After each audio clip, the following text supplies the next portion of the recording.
그 대륙에도 인간들이 살았고 또 언어가 있었고 삶이 있었다면 분명히 나라도 있었을 것이고 또 인류사의 중요한 문화적 유산도 있지 않았을까.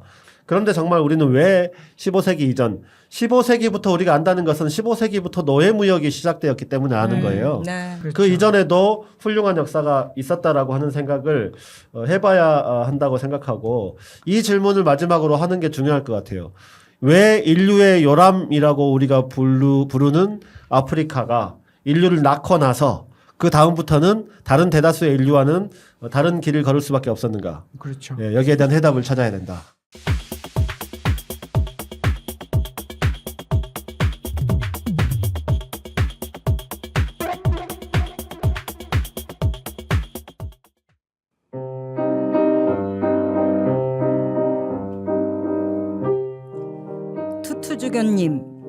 주교님의 평화와 정의를 위한 노력에도 불구하고 아프리카에서 여전히 수많은 전투가 벌어지는 걸 보면서 평생의 삶에 대한 실망감이 들지 않으신지요?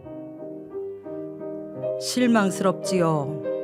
유럽 대륙이 2번의 세계전쟁에서 거의 아무것도 배우지 못한 것 같아 실망스럽습니다. 유럽은 도대체 왜 그런가요? 아일랜드에서 스페인의 바스크에서는 왜 총성이 멎지 않나요? 유고슬라비아 지역의 내전에 대해서는 할 말이 없습니다. 유럽은 대체 언제쯤 역사에서 배우게 될까요?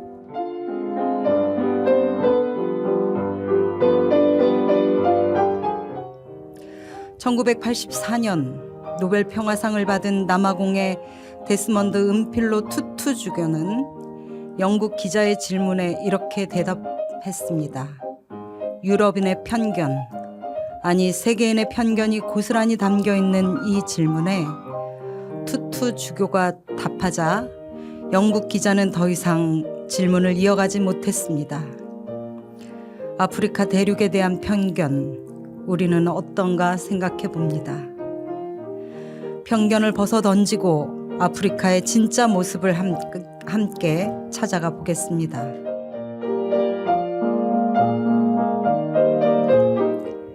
역사 속에서 오늘의 길을 찾는 빨간 방송, 붉은 오늘 49번째, 아프리카의 어제와 오늘 일부, 인류의 요람 아프리카, 지금 시작합니다.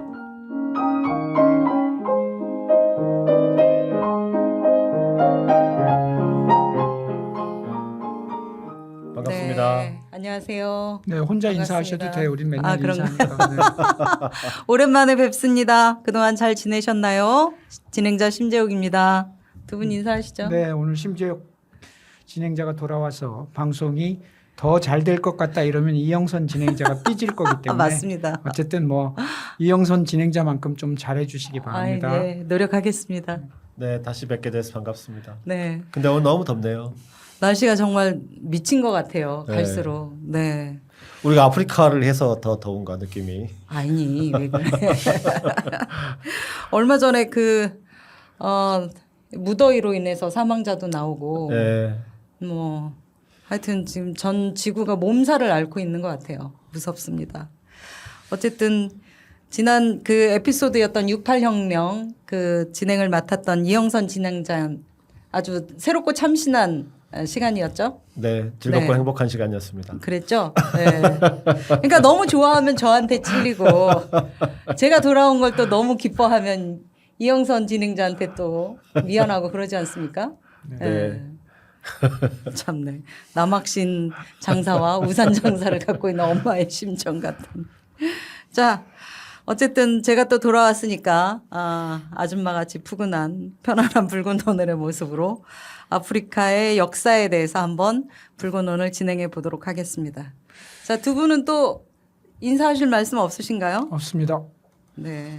네. 뭐 아니 날이 이렇게 더운데 오늘 네. 아까 37도 제가 아까 보니까 서울이 맞습니다. 예, 7월인데 7월 중순인데 그 폭염 때는 야외에서 일하는 노동자들 2시간 일하면 한 20분은 쉬게 해줘야 되는 거 아니냐 그렇죠. 이런 주장이 있어요. 나는 이게 지금 이걸 주장하고 있다는 것 자체가 우스운데 네. 안 되고 있으니까 주장하는 거 아닙니까? 그렇죠. 근데 이거를 그거 20분 쉬어서 되겠어요? 그것도 사실 2시간 일하고 대학생들도 50분 수업 받고 10분 쉬거든요. 네. 근데 2시간 일하고 20분 쉰다고 그것도 야외에서 네. 한여름에 그건 너무나 당연한 요구이고 너무 최소한의 요구인 것 같은데 그마저도 원래 윤석열 정부의 고용노동부가 시행규칙을 바꿔가지고 의무적으로 시행하려고 했었는데 이거를 유예시켰죠. 규제개혁위원회가 6월 2일 날 그날이 무슨 날이냐면 대선 하루 전날이에요. 어머나. 그날 하지 말라고 해버린 거예요. 세상에나. 와 이거는 정책 알박기도 아니고.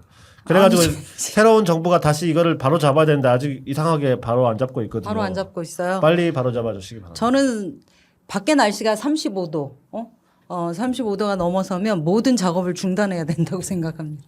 그러니까요. 시골에서는 할머니들 밭에서 일하고 있으면 그 동장님이 돌아다니셔요. 그 나오세요. 그래갖고 무더위 쉼터 가서 쉬시게. 안 그러면 돌아가시니까요. 어쨌든 사회가 정말 예측할 수 없는 기후 위기와 여러 상황들인데 사람의 생명을 우선으로 하는 정책으로 그런 행정으로 그렇게 조금 더 다가섰으면 좋겠습니다. 네. 자, 오늘 모처럼 와서 이렇게 서설이 길었는데요. 자, 이야기를 시작해 볼까요? 네. 자, 그동안에 오늘 우리가 진행할 얘기는 그동안 우리가 한 번도 다뤄보지 않았던 지역, 아프리카의 역사에 대해서 다뤄보는 거죠.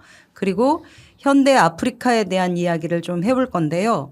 굉장히 범위가 넓은 이야기라서 구체적으로 도대체 어떤 얘기들이 될 건지 잠깐 좀 간략히 정리를 해 주셨으면 합니다. 네, 우리가 참 많은 에피소드를 다루었습니다. 이 붉은 오늘에서 지구상의 웬만한 곳은 다 다니면서 각각의 역사를 살펴보고 또 오늘을 생각하는 시간을 가졌습니다만 한 번도 다루지 않은 곳 그곳이 바로 아프리카였습니다. 언젠가는 꼭 다뤄야지 하면서도 마음만 먹고 엄두를 못 냈는데요. 좀 찝찝했습니다. 그래도 이제 명색이 진보의 역사를 다룬다고 하는 이 붉은 오늘이 우리 스스로도 서구 중심의 역사 프레임을 벗어나지 못하고 있구나라고 하는 생각이 들었고 우리 붉은 오늘마저 이래서는 안 되는데 싶었는데도 못했습니다. 근데 이제 그 시간을 더 이상 흘려보낼 수 없어서 과감하게 그리고 많은 부분에서 보완하고 또 챙겨야 할 것이 많지만 좀 부족하더라도 아프리카에 대한 이야기를 한번 다루어 보려고 합니다. 네. 맞습니다. 진짜 그런 것 같아요. 저도 이제 아프리카 하면 뭐 되게 멀게 느껴지고 세계의 어쩌면 주변부나 좀 먼 얘기처럼 생각했던 그런 경향이 있음을 솔직하게 고백하지 않을 수가 없다. 근데 저만 그런 건 아닐 것 같아요. 그렇죠. 그죠? 네. 나경채 국장님. 저도 그렇습니다. 인류가 배은망덕하죠. 왜냐하면 인류의 요람이라는데. 네. 그러니까 신문에 가끔씩 나오는 기사들도 그냥 좀 지나치기 십상이었고요. 예를 들면 남아공의 아파르트헤이트로 대표되는 인종차별 얘기나 아프리카에 있는 내전이 일상화된 나라들 있잖아요. 네. 그 르완다, 뭐 콩고, 그다음에 소말리아 이런 아주 몇십 년간 장기간 독재에 저항하는 이런 싸움들이 네. 있었지만 사실 우리가 제대로 알고 있는 거는 거의 없잖아요. 그것뿐만 아니라 아프리카에 있는 나라 이름을 대면 거기가 어디 붙어 있는지 그렇죠. 잘 모르잖아요. 그 옛날에 외국 사람들이 한국이 어딨냐 이러면 몰랐던 거하고 그렇죠, 똑같은 그렇죠. 거죠. 그러네요. 네. 네. 그러니까 같이 오늘날 세계를 호흡하는 이런 이제 사람들이 그곳에도 열심히 살아가고 있고 삶을 영위하고 있지만 우리는 미국이나 뭐 유럽에서 무슨 선거한다 이러면 막 엄청 잘 알잖아요. 알아야 그게 또 교양인인 것처럼 생각을 그렇죠. 하는데 네. 이 아프리카에서 벌어지고 있는 어떤 내전의 문제라든가 이런 것에 대해서는 잘 모르게 네. 지나치는 것 같아요. 어쨌든 제가 좀 많이 반성을 하게 되네요. 그러니까요. 네. 이제 신문의 외신면 기사를 제가 그래도 좀 보는 편이긴 한데 아프리카에 대한 소식을 발견하는 것은 정말 거의 없습니다. 사실 따지고 보면. 네. 이게 뭐 별일이 없어서 기사가 안 나는 것은 아니지 않을까요? 그렇잖아요. 그만큼 오늘날 세계에서 아프리카가 중요하지 않은 지역이라고 생각하기 때문일 겁니다. 올해 아프리카에 대한 기사로 그나마 올라온 기사 제가 몇 개를 봤는데요. 콩고 내전과 수단 내전에 대한 기사가 올라왔었는데 2월 11일자 신문 제목에 이제 종족 광물로 얽힌 30년 분쟁의 늪 3차 콩고 전쟁 치닫나 이게 신문 제목인데요. 3차. 30년째 죽고 죽이는 혼란이 계속되고 있는 콩고가 이제 전면적인 3차 전쟁이 또 시작되려고 하고 있다라고 하는 그런 기사인데요. 3차가 있으면 1차도 있고 2차도 그죠, 그죠. 있었다는 얘기잖아요. 네. 와. 근데 과연 대한민국 사람 중에 콩고 내전에 대해서 속속들이 그것을 알고 있는 사람은 얼마나 될까라는 생각이 진짜 그래요. 들죠. 네. 4월 15일자 신문 기사에 이런 제목이 납니다. 수단 어른들의 내전에 5살 아이까지 성폭력 당하고 있다. 이 끔찍한 기사의 제목. 2년째 내전이 진행되고 있고 그래서 국제 인도주의 기구인 국제구조위원회가 발표한 세계 위기국가 1위라는 수단이라는 나라. 그 기간 동안 15만 명이 죽고 난민만 330만 명이 생겨난 이 나라의 비극에 대해 관심을 갖는 사람은 정말 얼마나 될까. 2년째 내전이 진행되는 동안 네. 15만 명이 죽고 아유, 난민이 세상에. 330만 명이 발생한 거죠. 6월 26일자 신문엔 이런 기사도 있습니다. 우간다 39년 집권 대통령 내년 또 출마. 81세의 우간다 대통령 요에리 무세베니가 7선에 도전하면서 내년에 출마할 것을 선언했다는 기사입니다. 그러니까 헌법 개정하고 연임 제한을 폐지해서 그동안 6번의 대통령을 39년 동안 했는데요. 이 대통령이 또 대통령을 하겠다라고 출마를 한 거죠. 이제 이런 일들이 만약에 유럽에서 벌어졌다라고 하면 난리가 났겠죠. 온갖 언론들이 인권 문제를 이슈화했을 테지만 지구촌 전체는 이런 나라에 대해서는 뭐 그러거나 말거나라고 하는 게 사실 어떤 의미에서 보면 보이는 모습입니다. 오늘 그래서 아프리카에 대한 이야기를 하면서 왜 이렇게 된 건지 지구상에 함께 살지만 그림자가 된 아프리카 대륙 그리고 지구촌 가족에 포함되지도 않는 아프리카 사람들 그런 이야기를 한번 해보려고 합니다. 네. 아유. 다른 얘기 같았으면 와 재밌겠어요 막 이렇게 얘기할 텐데 차마 그렇게 재미라는 단어를 쓸 수가 없네요. 어쩌면 이제 이런 얘기를 이제라도 듣게 되어서 우리가 지구촌의 한 식구 중에 이런 고통을 당하고 있는 사람들이 있다. 이걸 알아야 한다는 어떤 책임감 같은 거, 네, 그런 게 좀 느껴지게 되네요. 그래서 자세를 좀 고치면서 들으면서 아프리카 대륙에 대해서도 이참에 좀 알아가겠다 이런 생각이 좀 듭니다. 네. 제가 먼저 말문을 좀 열겠습니다. 네. 지도가 나올 건데요. 예. 지도를 한번 봐주시죠. 가장 쉽게 아프리카 대륙의 나라들을 딱 이렇게 구획지어 가지고 알아볼 수 있는 지도를 골랐고요. 아프리카 대륙 전체 인구는 14억 5천만 명입니다. 언어는 약 1000종이나 된다고 하는 지역이고요. 인구가 유럽 인구의 2배입니다. 2배. 아시아 인구가 얼마나 되는지 알고 계세요? 아시아 인구? 대략 일단 중국 10억. 인도 네. 중국이 14억. 예. 14억. 10억이면 한참 전 얘기죠. 네.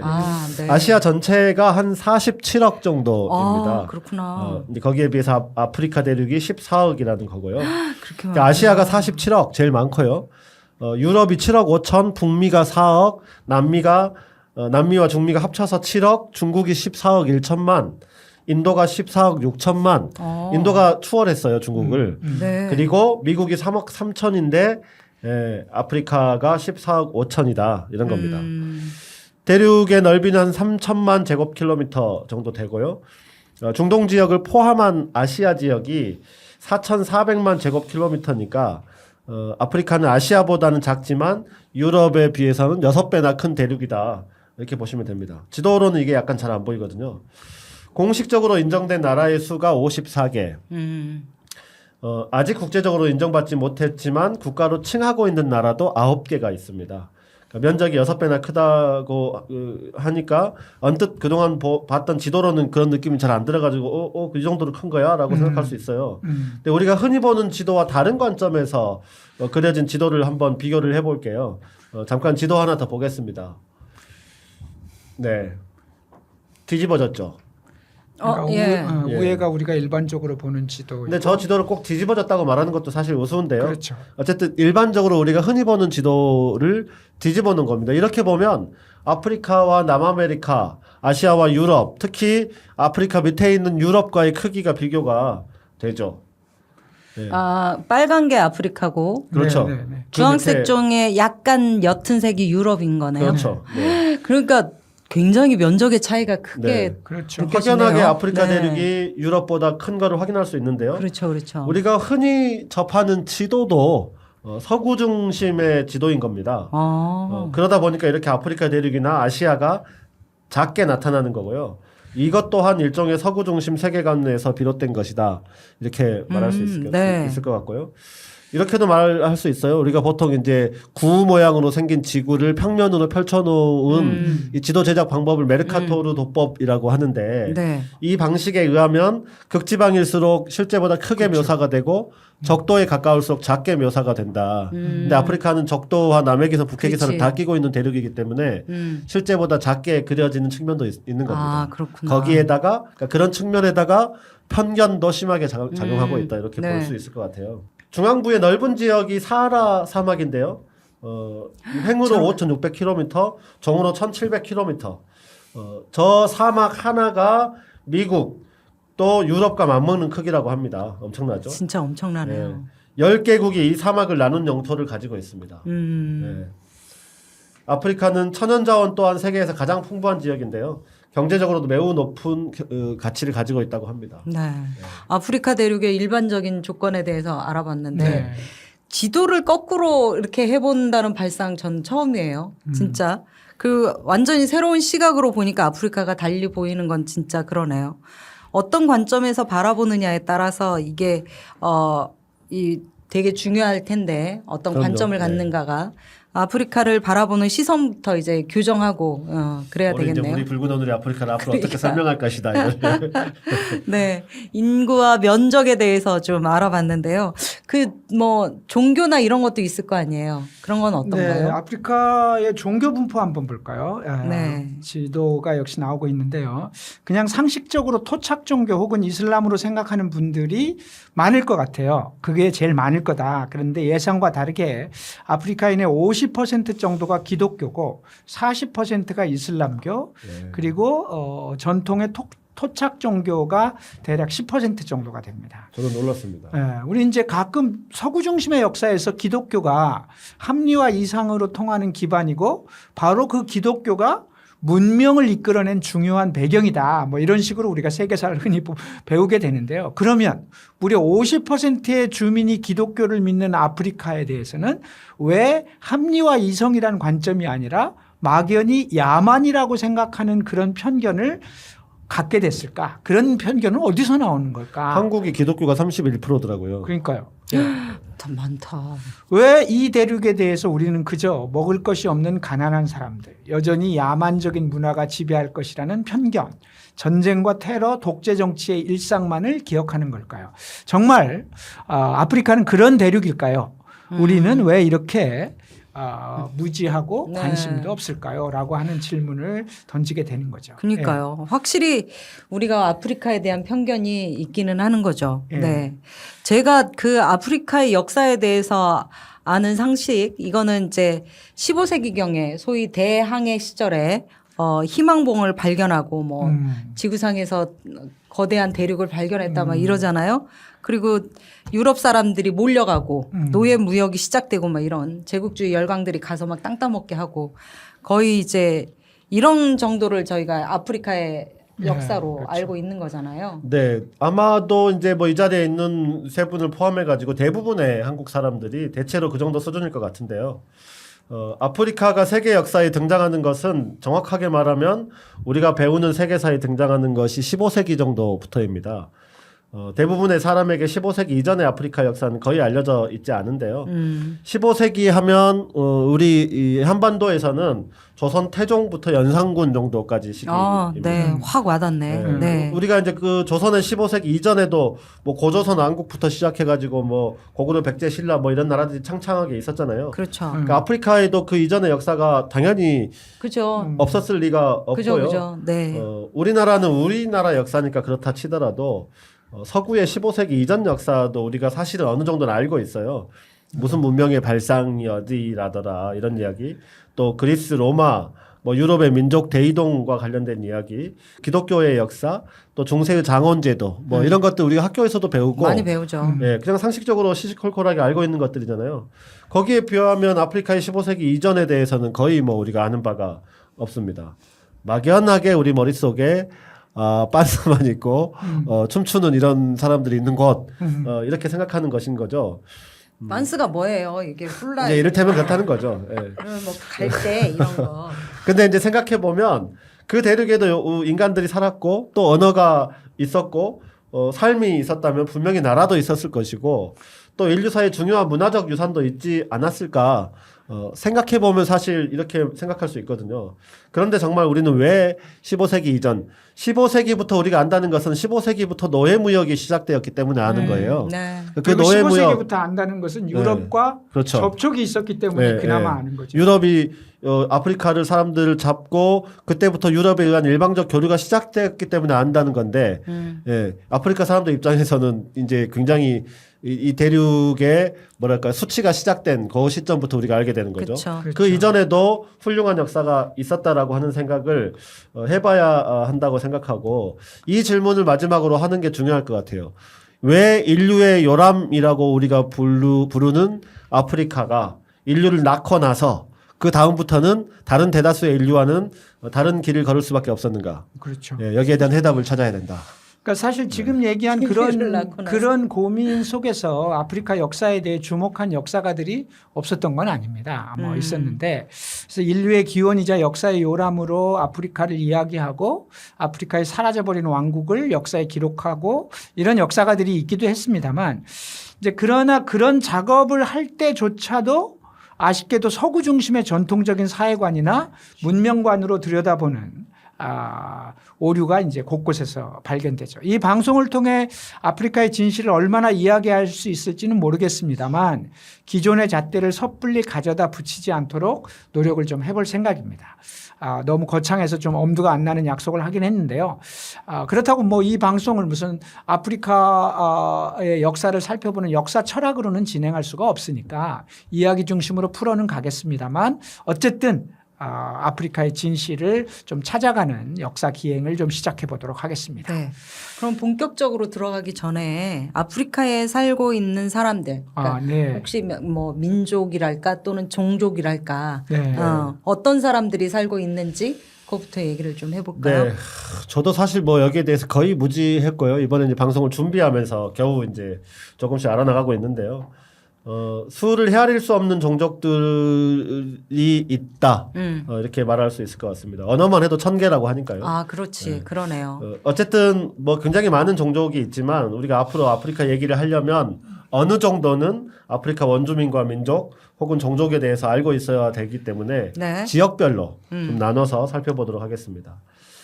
북아프리카는 그나마 우리가 아프리카를 잘 모르지만 조금은 친숙한 곳이에요. 그렇죠. 튀니지, 뭐 이집트, 뭐 모로코 그렇죠. 이렇게 있는 많이 나라들. 들어본 나라들이 그러니까 이제 있는데. 그런 나라들은 역사에 일찍부터 나와요. 왜냐하면 이슬람의 지배를 받았고 이슬람 그렇죠. 제국이 또 유럽과 싸우기도 하고 뭐 그런 과정 속에서 또 유럽과 가장 가까이 붙어 있는 지역이다 보니까 그래서 15세기 이전에도 이 북아프리카는 제법 역사에 등장을 하긴 합니다. 네. 네, 북아프리카의 대표적인 토착 종족이 베르베르족입니다. 베르베르. 이 베르베르라고 하는 말은 좀 그 이후 역사에도 종종 나오는데요. 사막에 사는 베르베르족 뭐 이렇게.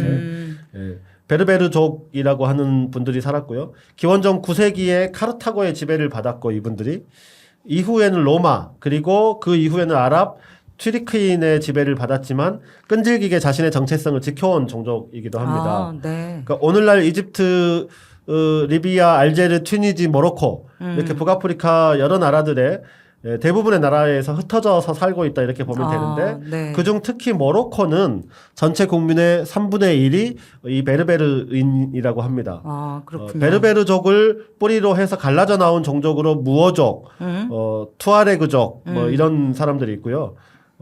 이들 또한 북아프리카와 서아프리카 예를 들어서 모리타니, 말리, 세네갈 이쪽 등지에 더 넓게 퍼져 살고 있다고 합니다. 네. 이 사람들은 사하라 사막을 끼고 있었기 때문에 대체로 유목을 주업으로 하는 민족이었고 북아프리카를 대표하는 종족은 이 정도로 말씀드릴 수 있을 것 같고요. 네, 베르베르족은 그 뭐죠? 그 로렌스 올리비에 로렌스의 올리비에 그 영화에 나오는 그 사람들이 베르베르족들입니다.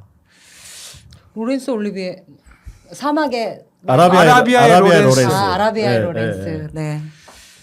제가 네. 다른 지역의 아프리카인들에 대해서 좀 말씀드릴게요. 그러니까 사하라 이남의 중앙 아프리카, 그 중에서도 이제 중앙의 서쪽을 서부 아프리카라고 하는데요. 지금 현재로는 나이지리아, 토고, 베냉 뭐 이런 나라들이 있는 곳입니다.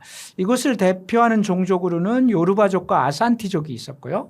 중앙 내륙 쪽으로는 그러니까 중앙 아프리카의 중앙 내륙 쪽으로는 반트족과 피그미족 등이 주로 원주민으로 살았습니다. 이들은 위에 말씀드린 종족과는 다르게 농경 생활을 했던 민족입니다. 네. 그런 측면에서 이 북아프리카에 있던 종족들과는 이 문화가 조금 다를 수밖에 없습니다. 특히 여기 반투족과 피그미족 얘기가 나오는데요. 이 두 종족은 아프리카를 이해하기 위해서 필요한 부분들이 많기 때문에 네. 나중에 아프리카 역사를 이야기하면서 한 번 더 자세히 말씀드리도록 하겠습니다. 네. 좀 생소하긴 하네요. 네. 그 우리가 뭐 게르만족이니 뭐 라틴족, 슬라브족이니 이런 되게 익숙하긴 한데 그렇죠. 그 아프리카 용어가 낯설기는 해요. 네. 그러면 나 아프리카 동쪽에 사는 종족 네. 얘기도 좀 마저 해주시죠. 네, 동아프리카는 유명한 마라톤 선수가 많이 나오는 지역이죠. 동아프리카라고 하면 지금의 이제 케냐, 탄자니아 뭐 이런 지역을 포함하는 동네인데요. 여기에는 마사이족, 키쿠유족 이런 사람들이 있습니다. 마사이 워킹 아시죠? 마사이족. 네. 마사이 워킹이 뭐예요? 이렇게 걸을 때 마사이족처럼. 마사이 신발도 있고 그렇잖아요. 그래요? 몰라요. 그런 게 몰라도 있어요. 돼요. 됐어요. 어쨌든 이 지역은 아프리카의 초원지대입니다. 그래서 주로 목축을 주업으로 하고 살았습니다. 좀 내려가서 남아프리카 여기에는 이제 산족 유럽인들이 부시맨이라고 부른 이후에 부시맨으로도 알려져 있는 네, 유명하죠, 사람들이 부시맨은. 산족입니다. 유명해. 네. 유명하죠. 부시맨과 콜라병 이거 엄청 유명하잖아요. 그러니까 이제 부시맨들은 우리 사람들한테 약간 좀 코믹한 이미지로 알려져 있는 반면에 그 영화 네. 때문에 네. 이제 산족과 코이코이족이라고 하는 종족이 있어요. 또 이 코이코이족은 되게 슬픈 스토리가 있는 이 코이코이족 여성을 잡아다가 유럽에서 전시를 하거든요. 그게 코이코이족. 이게 사람인가요? 이렇게 이런 의도로. 네, 뭐 이제 그런 코이코이족이 대표적인 종족이고 또 이제 19세기 말에 유럽 침략에 맞서서 강력하게 저항했던 그래서 유럽인들이 전사로 알고 있는 종족. 그래서 그런지 제 머릿속에도 딱 이 이름이 나오면 약간 창 들고 이런 이미지가 떠올라요. 줄루족. 네, 줄루족도 남아프리카에 사는 종족입니다. 그렇군요. 그러니까 지금까지 말씀드린 종족은 그야말로 아프리카인들 중에서 아주 최소한의 부분만 말씀드린 거고요. 앞으로 이야기를 하면서 아프리카 종족 얘기를 조금씩 더 펼쳐서 하는 걸로 하고 이 정도로 마무리하겠습니다. 네, 마무리하기 전에 이제 제가 잠깐만 하나 우리가 혹시 이제 범할 수 있는 오류가 있기 때문에 우리가 흔히 사용하는 이제 아프리카인 혹은 아프리카 여성 뭐 혹은 아프리카 문화 이런 표현 등을 부지불식간에 사용하는데요. 이건 사실 아프리카라는 땅과 거기 사람들 문화에 대해서 그냥 뭉뚱그려서 균질화한다라는 겁니다. 우리가 북아메리카 사람이라든가 유럽인들이라든가 이런 표현을 통해서 이렇게 균질화하지는 않거든요. 네. 근데 우리가 이제 아프리카를 그 50몇 개국이 있고 천종의 언어가 있는 이 지역을 그냥 균질화해서 아까 얘기한 것처럼 빤스 입고 춤추는 사람들 이렇게 이 모든 개별적인 문화와 언어들을 사실은 균질화해버린다라고 하는 거죠. 캐나다 사람과 미국 사람은 같은 대륙에 살고 있지만 이걸 뭉뚱그려서 북미 사람 이렇게 얘기하지 않잖아요. 그렇죠. 유럽에 대해서 마찬가지고 프랑스인이 있고 독일식이 있고 뭐 이렇게 하는데 유독 아프리카에 대해서는 사람 문화 풍습을 통칭하는 그런 오류를 범하고 있다는 거죠. 뭐 같은 유럽에 있어도 스페인이 다르고 독일이 다르고 이태리가 다르고 영국이 다른데도 우리는 유독 아프리카에 대해서는 하나의 균질화된 단위로 보는 경향이 있다. 그래서 이런 것도 아프리카를 하나로 균질화하는 것 또한 아프리카에 대한 또 다른 편견이다라고 하는 것을 전제하고 그리고 우리가 아프리카 네. 얘기를 좀 해야 된다는 말씀을 드리고 싶습니다. 네, 알겠습니다. 그러니까 이렇게 크게 뭉뚱그려서 그냥 보는 거죠. 네. 그들 하나하나의 특성이나 어떤 그렇죠. 자존을 보는 게 아니고요. 네, 그것도 진짜 편견이었네요. 자, 언어가 1000개에 가깝다고 하면 그만큼 종족도 많이 있다는 얘기일 테니까 그야말로 아주 간단하게 지금 나경채 네. 국장님이 언급해 주신 정도로 이렇게 살펴봤고요. 자, 그러면 이제 본격적인 이야기, 아프리카의 역사의 이야기를 풀어가 볼 텐데요. 대략 어떤 이야기들이 될 건지. 네네. 네. 앞으로 이제 할 얘기를 대충 말씀드리면요. 2부까지는 오늘 이번 방송하고 다음번 방송 2부까지는 아프리카 대륙 전체에 대한 이야기를 좀 하고요. 3부부터는 아프리카의 중요한 역사적 사건들, 그러니까 예를 들면 지금 화면에도 나옵니다만 인종차별로 점철된 남아공의 아파르트헤이트, 그리고 너무나 많이 일어나고 있고 적어도 우리가 알고 있어야 할 현대 아프리카를 규정하고 있는 아프리카의 내전들, 그리고 오늘의 아프리카를 만든 아프리카 국가들의 독립투쟁의 역사, 또 그리고 이런 힘든 시간을 이겨가며 아프리카의 새로운 역사를 쓰려고 했던 혁명가들의 이야기, 뭐 이런 이야기들을 좀 묶어서 이렇게 쭉 하나하나씩 해 나가려고 하는데요. 와. 이걸 다 하려면 1년 내내 해야 합니다. 이야. 사실.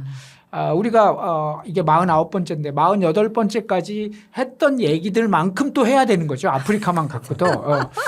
그런데 7년 하는 거예요. 7년. 그거는 뭐 현실적으로 그렇기 때문에 일단 2부까지 아프리카 대륙에 대한 역사를 이야기하고 그리고 나서 3부부터 어떤 얘기부터 먼저 할지는 이제 고민을 좀 해봐야 될 텐데요. 3부부터는 구체적으로 아프리카에서 나타난 여러 가지 앞에 얘기한 그런 부분들의 역사를 하나하나 짚어보는 이야기들을 좀 해보려고 합니다. 뭐 내전 먼저 할지 아니면 아파르트헤이트부터 먼저 할지 한번 고민을 해보도록 하겠습니다. 네. 근데 이제 이런 이야기들을 해나가기 위해서 그래서 먼저 아프리카 대륙의 역사, 대륙의 탄생부터 서구인들이 아프리카를 점령하기 전인 15세기 이전의 역사, 그러고 나서 이제 15세기 이후 유럽 각국이 아프리카에 진출하며 평화의 땅 아프리카를 피로 물들였던 그 제국주의의 역사의 흐름을 쫓아가면서 현대 아프리카까지 한번 살펴보도록 하겠습니다. 네. 아니, 아프리카 대륙의 탄생부터 얘기하겠다고 하시니까 네.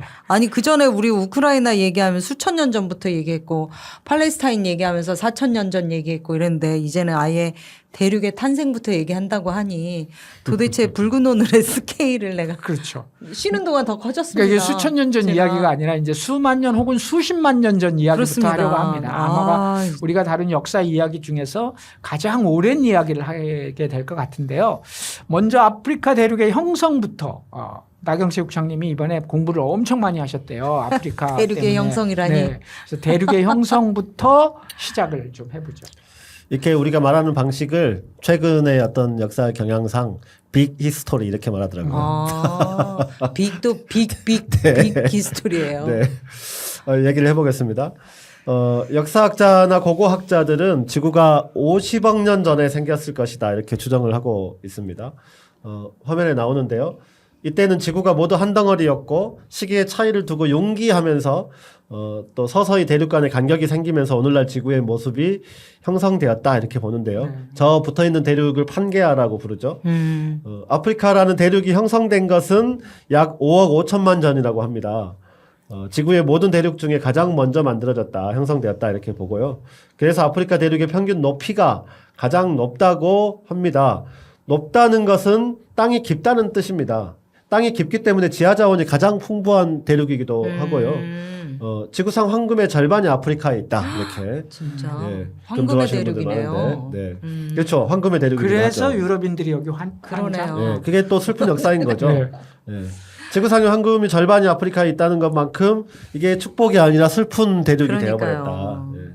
가장 먼저 대륙이 생겼다는 것은 가장 먼저 사람이 나타났다라고 하는 가설도 성립할 수 있는 것이고 네. 이 가설은 실제 고고학적으로도 발굴에 의해서 증명이 된 바가 있습니다. 학자들은 인류 최초의 증립 원인 호모 에렉투스가 대략 180만 전 동아프리카에서 생겨났다 이렇게 보고 있습니다. 또 현생 인류의 직접적인 조상이라고 할 수 있는 호모 사피엔스, 이 지혜로운 사람 이런 뜻이죠. 호모 사피엔스도 아프리카에서 20만 년 전에 출현한 것으로 추정하고 있습니다. 오늘의 인류는 이 호모 사피엔스가 아프리카에서 수많은 민족과 종족들로 확장되어서 10만 년 전부터 이동을 시작해서 전 세계로 퍼져나갔다 이렇게 보고 있습니다. 그러면 그런 논리면 인류의 조상은 아프리카에서 발원했다 이렇게 네. 볼 수 있는 거네요. 원래 두 가지 학설이 있었다 그래요. 인류의 조상이 여기저기에서 응. 여기저기에서 인류의 조상이 되는 이런 그룹들이 생겨가지고 이 사람들이 퍼졌다 이런 설도 있었는데 최근에는 아프리카에서 이렇게 나타난 사람들이 전 세계로 퍼졌다 이렇게 그렇게? 정리가 되었다고 합니다. 네. 최근에는 네. 그러니까 아프리카는 인류의 요람이다. 그렇죠. 네. 그리고 우리 모두는 아프리카인의 후예다. 음. 이렇게 얘기가 될 그렇죠. 수 있겠네요. 그렇습니다. 그러니까 아프리카에 유난히 많은 언어와 종족이 있는 것은 바로 이 호모 사피엔스의 발원지가 아프리카이기 때문에 그래서 인류가 먼저 생겼기 때문에 그렇게 된 거고 그리고 이들이 이제 10만 년 전부터 이동을 시작했다는 거죠. 전 세계 지금 우리가 살고 있는 이 지구의 대륙으로부터 퍼져나가기 시작했다 이렇게 보는 거죠. 지도 나오고 있는데요. 대체적으로 저렇게 이동을 했다고 보고 있는 겁니다. 그림에서 보는 것처럼 가장 먼저 시나이 반도를 거쳐서 중동과 아시아로 그리고 오스트레일리아로 이동했고 대략 3만 년 전에는 유럽으로 그리고 1만 7천 년 전에는 유럽과 아메리카 대륙의 연결 통로인 저 베링해를 통해서 저기 유럽하고 북아메리카 붙어 있는 그 연결 통로인 베링해를 통해서 북아메리카로 그리고 이어서 남아메리카로 이동한 것으로 그렇게 보고 있습니다. 네. 아니 아프리카로부터 인류가 기원해가지고 문명이 시작되었다는 얘긴데 근데 우리가 지금 아프리카를 새롭게 보자 관점을 달리하자 이러면서 그런 의도가 강해가지고 아프리카를 기원으로 보는 것은 아닌가 아니, 그건 살짝 이런 아니고요. 의심이 좀 그건 아까 나경채 동지도 얘기했지만 지금 이야기한 호모 사피엔스의 출현과 이동은 모두 고고학적으로 또 역사적으로 숱한 증거를 통해 확인된 정설이고 이제는 누구도 부인하지 않는 사실로 받아들여지는 얘기입니다. 인류의 요람이 아프리카라는 것에 대해서는 이제는 누구도 부정하지 않는 진실이 되어 있는 거죠. 네. 학자들도 인정하는 거다 이거죠. 네. 네. 일단 학자들이 인정한다고 하니까 일단. 네. 근데 학자들도 뭐 틀릴 때 많으니까. 근데 뭐 어쨌든 그렇다 치고요. 네. 어쨌든 아프리카에서 문명이 만들어지고 근데 왜 4대 문명의 발상지라는 거 있잖아요. 네. 그 뭐 메소포타미아, 인더스 문명, 황하 문명, 이집트 문명 이렇게 4대 문명의 발상지라고 하는데 따지고 보니까 이집트가 아프리카인데 네. 호모사피엔스가 먼저 출현하고 그 과정에 인간의 삶이 시작됐으니 문명이 태동하는 건 당연하긴 한데 이집트 문명이 이렇게 시작됐으면 이 4대 문명의 발상지 중에 하나가 아프리카라고 네. 볼 수 있는 건데 우리는 아프리카가 4대 문명의 발상지라고 생각하지 않잖아요. 뭐 이상하게 그렇게 생각하죠. 그렇죠, 이집트 그렇죠. 그냥 문명이라고 하지만 왜 그게 그런 생각을 우리가 하지 못했을까요? 지금 이제 4대 문명 발상지가 또 화면에 나오는데요. 대략 기원전 4,500년경에서 기원전 3,000년경에 형성된 문명들이다 이렇게 볼 수 있습니다. 이 4대 문명의 기원전 1000년에 형성된 황하 문명을 4대 문명에 넣는 것이 맞느냐 하는 것은 논쟁도 있습니다. 중국 문명이 좀 그렇죠. 한참 뒤에 네. 나왔죠. 시기적으로 네, 그래가지고요. 그렇죠, 그렇죠. 여하튼 이집트 문명은 분명히 아프리카에 있는 것은 그렇지. 뭐 분명한 사실입니다. 그럼에도 우리 심재욱 진행자께서 말씀하신 것처럼 약간은 의도적인 역사 기술이 있었기 때문에 그렇게 생각한 측면이 있다 이렇게 말할 수밖에 없습니다.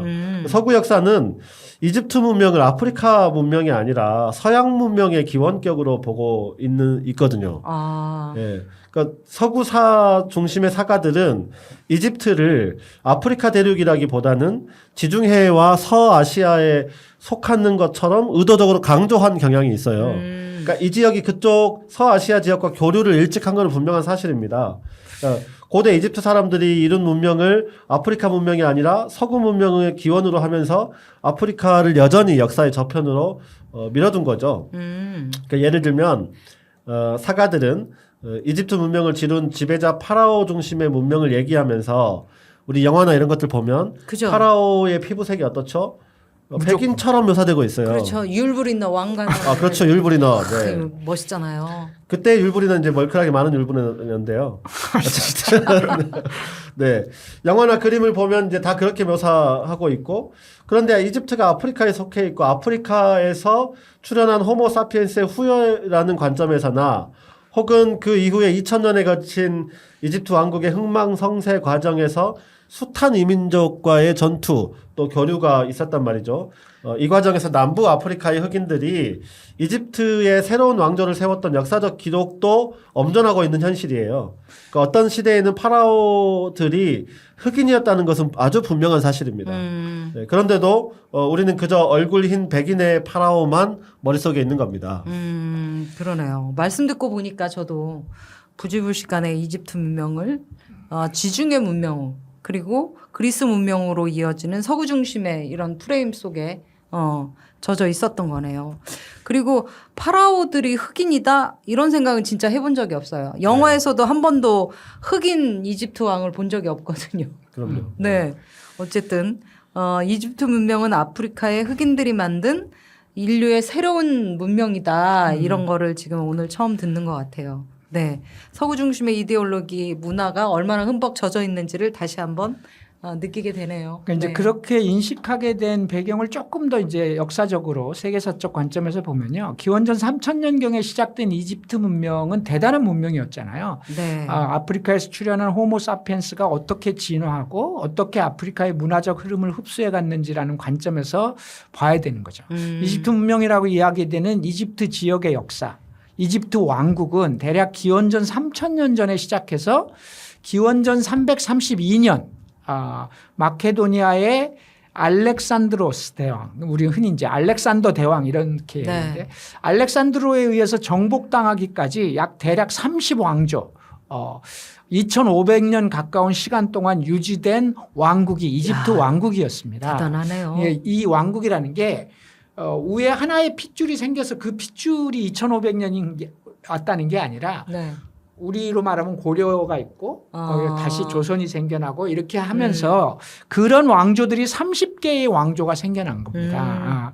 2500년 동안. 그래서 이 왕조의 역사를 일일이 설명할 수 있는 시간은 없어서 생략하지만 이 이집트 왕국, 이집트 문명의 기간 동안에 365일 기준의 태양력의 기원 여기서 생겨났죠. 네. 그 밖에 의학, 농업, 건축 분야에 수많은 인류사적 유산 의미를 남겼는데요.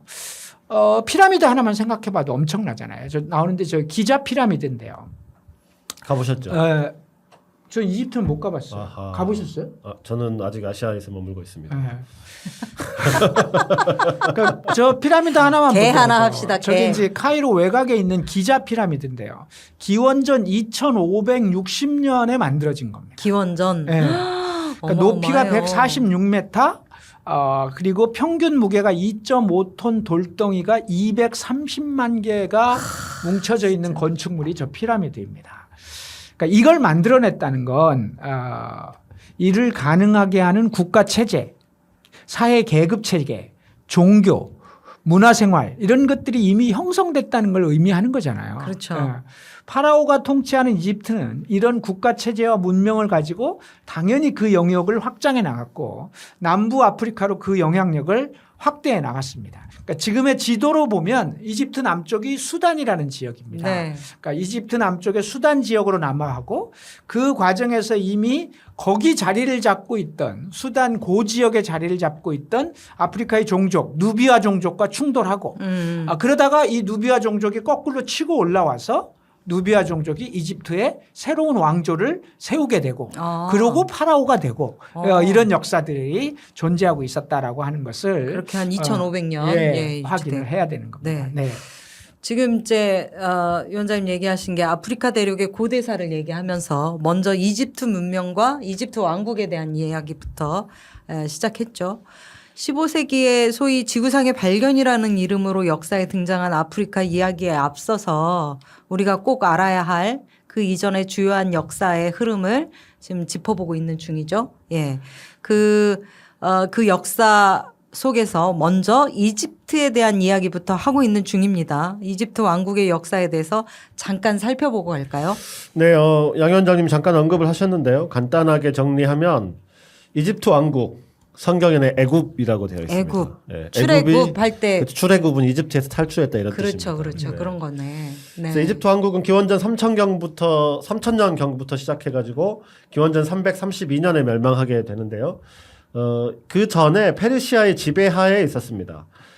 페르시아의 지배하에 있을 때 이 지배자가 알렉산드로스 3세 그러니까 알렉산더 대왕의 마케도니아 제국의 지배를 받았었다. 그러니까 페르시아의 지배에 있다가 그 다음에는 알렉산더의 네. 지배를 받은 거죠. 네. 페르시아 알렉산더 이렇게 지배를 받았고 그 다음에 받았다가 기원전 305년 경에는 그리스 마케도니아인에 의한 포톨레마이오스 왕조가 들어섰습니다. 이를 이집트 왕국의 마지막 왕조다라고 하고요.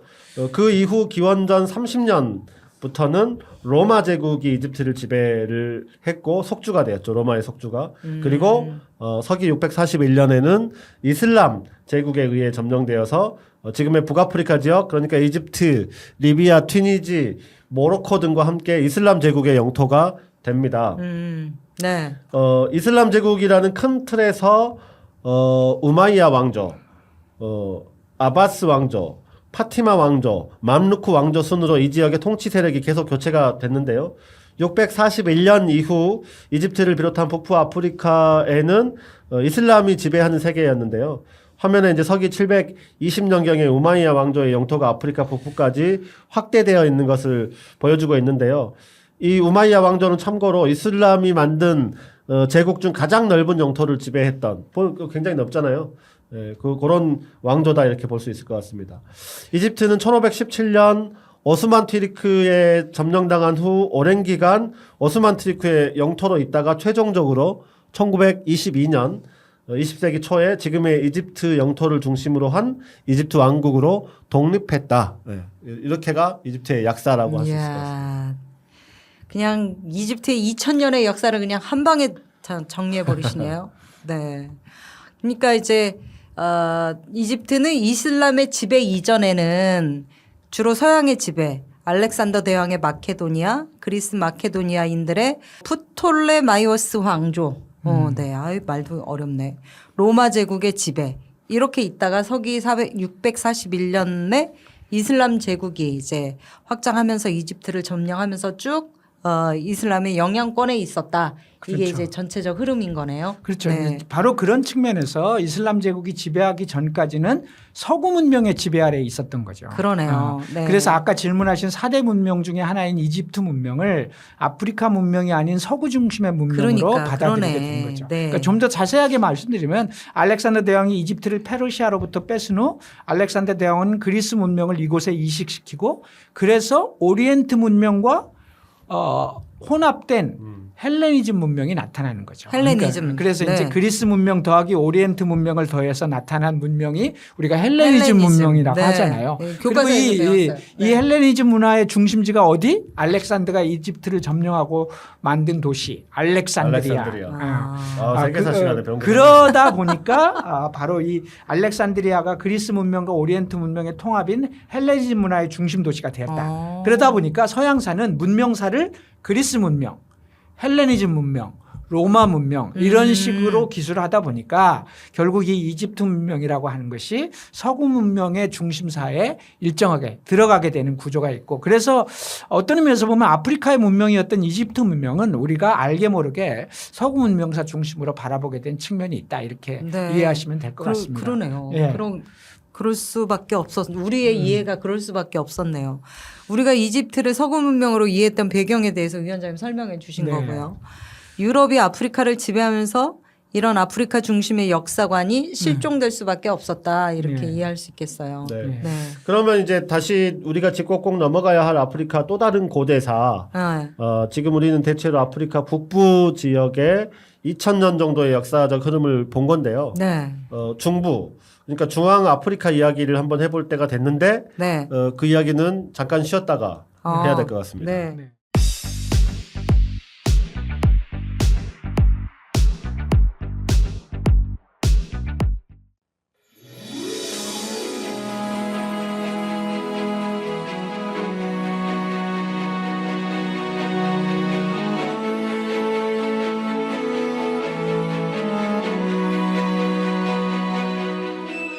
여러분은 지금 붉은 오늘 양경규, 나경채, 심재욱과 함께하고 있습니다. 역사 속에서 오늘의 길을 찾습니다. 붉은 오늘.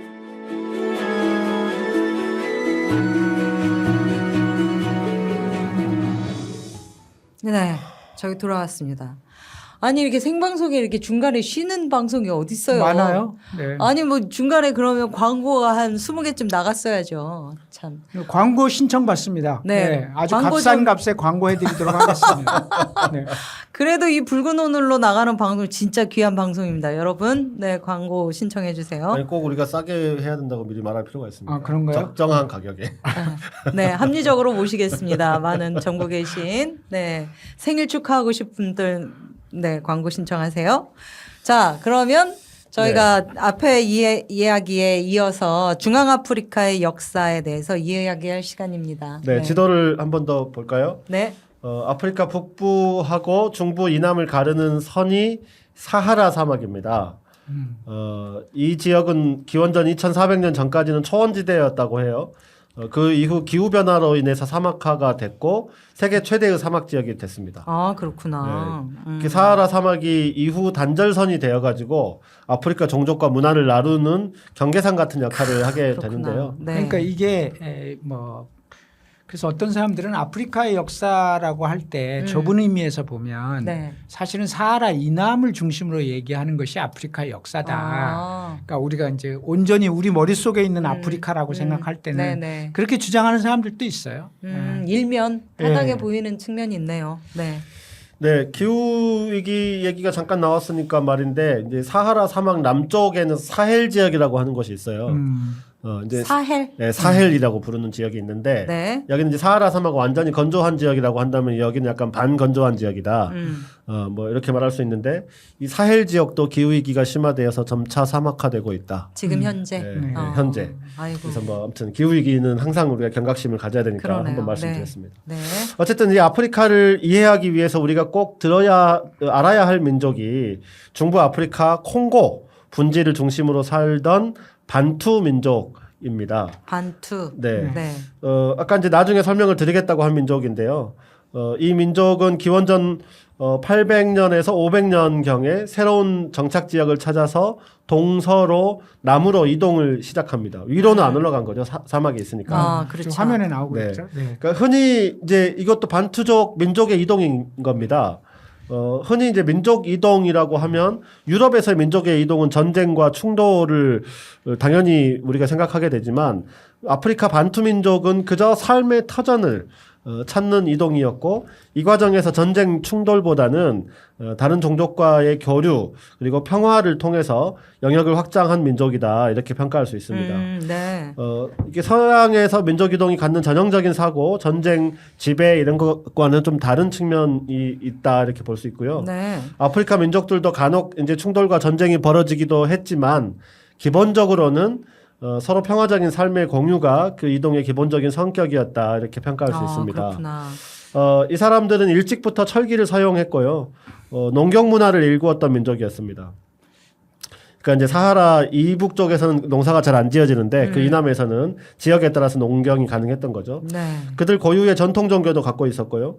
오늘날 아프리카 전역에 속속들이 영향을 미친 민족이 바로 이 반투 민족이다. 네. 이렇게 말할 수 그래서 있습니다. 예를 들면 이제 반투 자체가 흑인 아프리카의 흑인을 아예 그 상징하는? 총체화해서 명칭을 붙일 때 반투라고 붙이기도 해요. 아, 그렇구나. 그만큼 이제 우리가 유럽을 뭐 다 게르만족 뭐 이런 식으로 설명하는 것처럼 이제 그런 의미를 갖고 있는 민족이었다라고 하는 측면에서 네. 아프리카를 이해하면서 반투 민족에 대해서는 여러분들이 이해를 하고 넘어가셔야 된다. 네. 네. 이 반투 민족이 남부의 토착 민족인 코이코이족 아까 잠깐 얘기했죠. 슬픈 코이코이족. 코이코이족과 산족을 비롯한 아프리카의 모든 민족에게 영향을 미쳤고 이런 영향은 사하라 사막 이남의 모든 아프리카 언어들이 대부분 반투어계라고 하는 사실로 증명이 되기도 합니다. 아, 그렇구나. 네. 네. 유럽 언어가 라틴어계의 뿌리를 갖고 있는 것과 비슷하다고 보시면 될 것 같습니다. 그렇군요. 그만큼 상징성이 엄청 큰 민족이네요. 그러니까요. 네. 네. 이제 한때 북부의 이슬람 세력이 강성해지면서 사하라 사막 이남까지 내려오기도 했지만 이슬람과 같이 이제 이 교리적으로 엄격하고 경직된 교리를 갖고 있는 종교가 사하라 사막 이남의 민족들이 갖고 있던 전통적인 종교, 그러니까 공동체의 협동과 영적인 교류를 중시하는 이런 흐름에 이 아래에서는 이 이슬람교는 뿌리를 내리지 못하고 사하라 사막 이남으로는 확장이 되지 못했다 이렇게 볼 수 있을 것 같습니다. 네. 그렇긴 하지만 이제 사하라 사막 이남 지역이긴 하지만 아랍 지역과 인도양을 사이에 두었던 아프리카 동부 해안 지역 일찍부터 아랍권과 교류가 있었거든요. 그래서 그런 지역은 일정하게 이슬람이 그래도 자리를 잡은 아프리카 동부 해안 쪽으로는 그런 지역도 있습니다. 사하라 이남에도. 네. 거기는 이렇게 가까우니까요, 지리적으로. 그렇죠. 네. 말이 나온 김에 방송 초입에 아프리카 종교 분포를 살짝 언급하긴 했습니다만 네.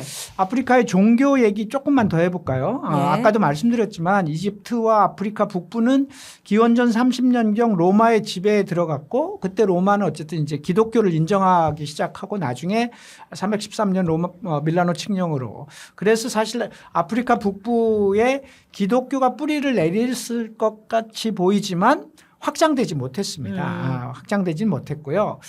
그래서 어쨌든 이 지역은 이제 나중에 이슬람 국가가 되는데요.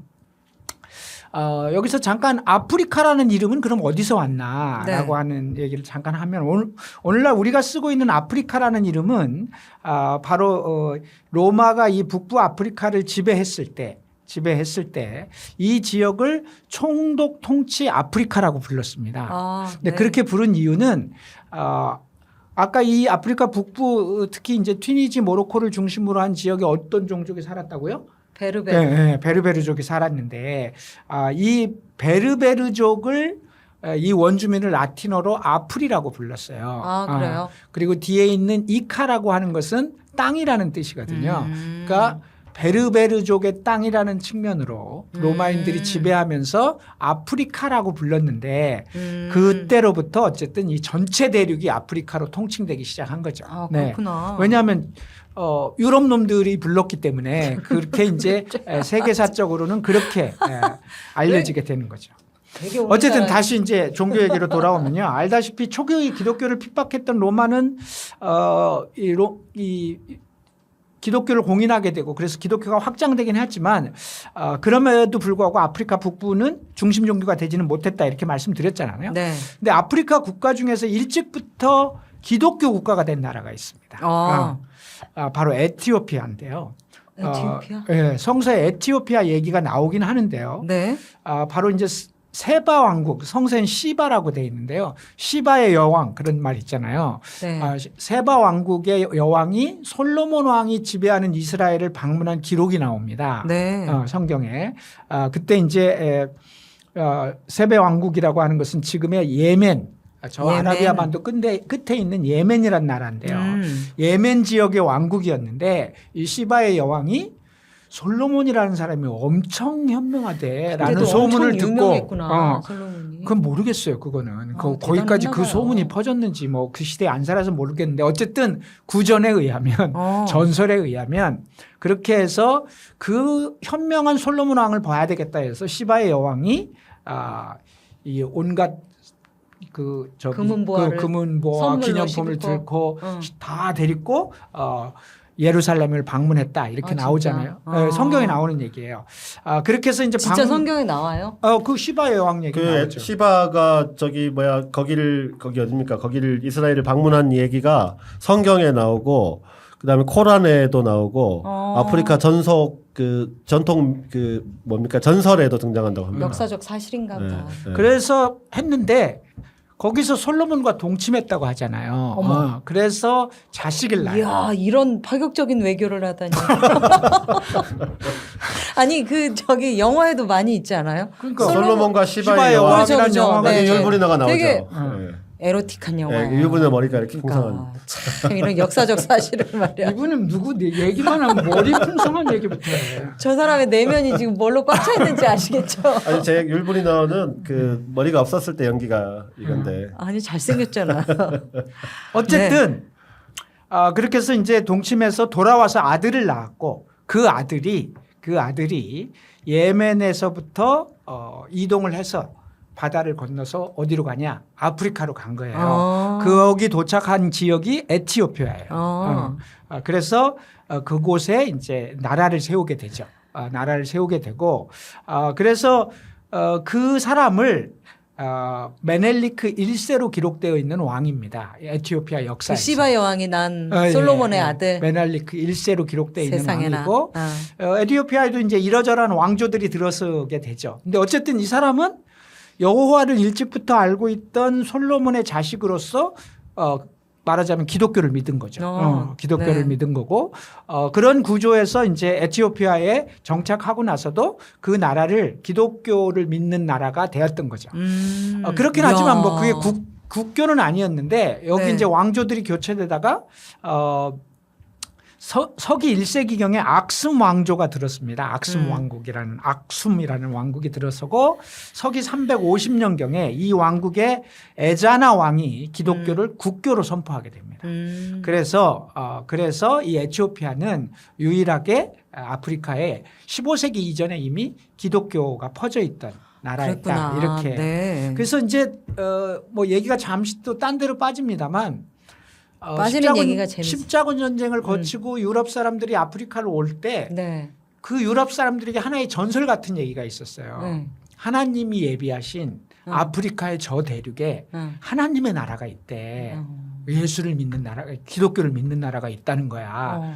그걸 이제 하나의 성지처럼 생각한 거예요. 그렇죠. 그래서 성지처럼 생각했는데 그게 꼭 에티오피아다 이런 건 아닌데 그런 전설이 있었던 거죠. 근데 이제 이게 이렇게 연결되나 이렇게 생각할 수도 있는데 어쨌든 에티오피아는 지구상에서 가장 오래된 기독교 국가예요. 정식으로는 이 기독교를 에티오피아 고유의 기독교 테와히도 정교회라고 부릅니다. 테와히도 정교회. 그러니까 이 정교회는 이 기독교는 아프리카의 토착 종교하고 일정하게 결합하면서 부적을 쓰는 기독교예요. 근데 예를 들면 사실 기독교도 부적이에요. 뭐가 부적이에요? 십자가. 근데 이제 그런 십자가와 비슷한 형식의 부적을 몸에 지니는 네. 그래서 이제 네. 토착 종교하고 일정하게 결합한 측면이 있긴 한데요. 그래도 기독교라고 하는 국가인 거죠. 그렇군요. 너무 흥미진진한 얘기네요. 네. 이런 얘기 계속 나오면 좋겠어요. 자, 지금도 그러면 에티오피아는 지금도 기독교 국가예요? 기독교가 국교다 딱 이런 식은 지금은 아니고요. 네. 이슬람과 토착 종교, 기독교가 혼재돼 있지만 인구의 절반 가까이가 약 43.5%가 기독교를 믿는 나라라고. 우리나라보다 더 많이 믿는. 국교는 아니지만 여전히 굉장히 저는 의외예요. 아프리카에서 이렇게 역사적으로 가장 오래된 기독교 그렇죠. 있는 나라가 있었다니. 그러니까 43.5%면 굉장한 거거든요. 한국이 그 개신교가 20, 카톨릭이 11 해가지고 합쳐가지고 그래도 우리나라 31%거든요. 엄청 기독교를 많이 믿는 엄청 것 많이 같잖아요. 믿는 거죠. 우리는 주변에 기독교 믿는 사람 되게 많다 이렇게 엄청 알고 많죠. 있잖아요. 근데 이제 거의 반이 믿는 둘 중에 하나는 신자라는 그렇죠. 거죠. 국교는 아니지만 이렇다라고 그러니까 하는 이제 거죠. 가난했던 우리나라의 선교사들 들어오시고 또 복제 일부를 담당하시고 이러면서. 이 에티오피아 하일레 셀라시에 황제 시절에는 사실상 기독교 국가였습니다. 황제가 기독교를 국교로 삼은 적이 있으니까요. 하일레 셀라시에 황제 들어보셨는지 모르겠는데 에티오피아 왕국의 마지막 황제입니다. 그런데 이 사람 스토리가 좀 있는 사람이죠. 하일레 셀라시아 왕제는 1930년부터 74년까지가 재위 기간인데요. 82세였던 1974년에 군사 쿠데타로 폐위되었습니다. 셀라시아 황제는 위에 이야기한 전설 같은 이야기를 자기 이야기로 만들어서 자기가 바로 솔로몬과 시바 여왕의 후손이다 이렇게 주장을 했었어요. 네. 그래서 그는 이제 황제로 즉위하면서 자기 이름 타파리였는데요. 타파리를 하일레 셀라시에로 바꿉니다. 그 뜻은 거룩한 삼위일체의 힘이라는 뜻입니다.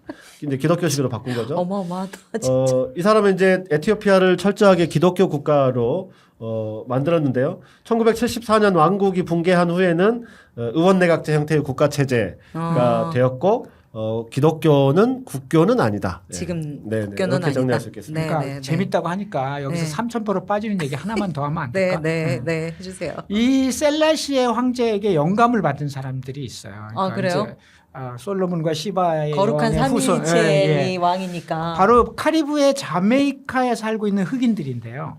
이들은 대륙이 당연히 다르잖아요. 대륙이. 당연히 16세기 이후 노예 무역으로 라틴 아메리카에 팔려간 흑인들의 후예였을 거 아닙니까? 원래 다 그쪽이 그 사람들이니까.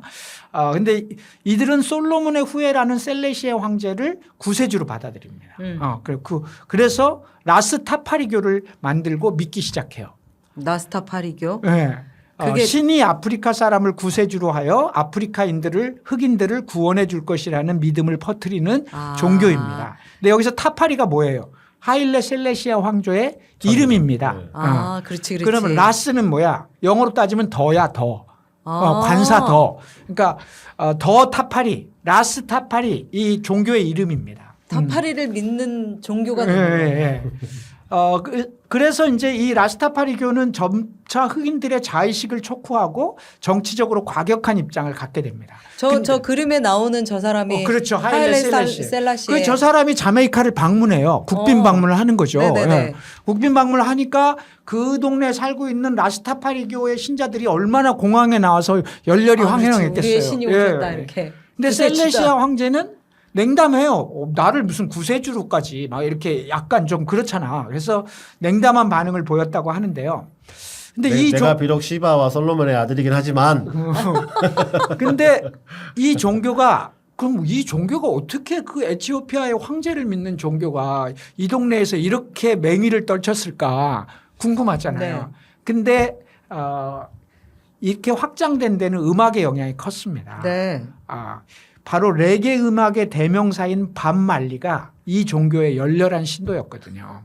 원래 이게 일종의 아이돌이 그 종교를 믿고 흑인들이 이렇게 되면서 그래서 이 밥 말리를 중심으로 해서 어쨌든 이 라스타파리교가 중미의 자메이카에서 상당한 정도의 세를 갖게 되죠. 그런데 이제 하일레 셀레시아가 죽은 다음에 1980년경에 밥 말리는 라스타파리교를 버리고 테와이도 정교, 에티오피아 기독교로 개종을 하게 됩니다.